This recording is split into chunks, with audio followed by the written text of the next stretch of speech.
When we think of homelessness, most of us don't often think of families and small children being forced out of their homes, only to find themselves in a hotel or B&B.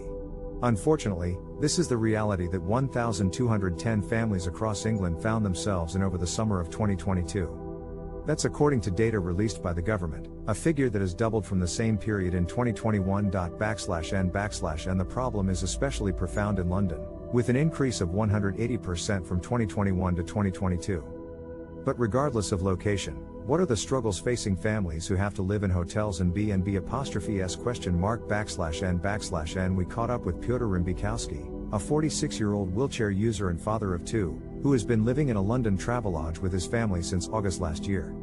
His family's story begins in May of 2021, when their privately rented property caught fire due to a construction site.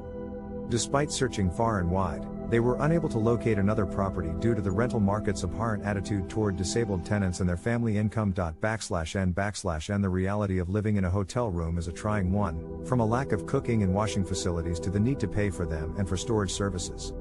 The Travelodge sits next to a major highway and his two sons, ages 15 and 20, have little to do but stay in the room and stay quiet. And we also spoke to Sylvia Nachkanda, a 43-year-old care worker, and her family who suffered a similar fate after their house also caught fire.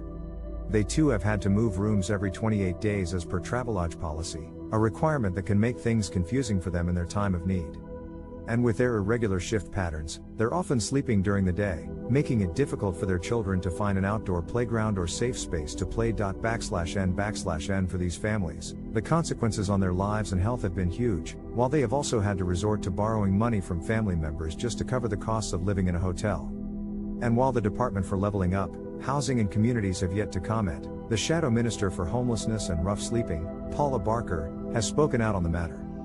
"These latest figures should shame the Conservative government," she said. "Too many families are placed in unsuitable accommodations such as bed and breakfasts, and far too many children find themselves there for longer than the 6-week statutory maximum.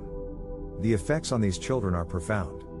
And at the end of the day, the question we should be asking ourselves is, how can we ensure that no family ever spends more than 6 weeks in a hotel or B&B ever again, whatever their personal circumstances?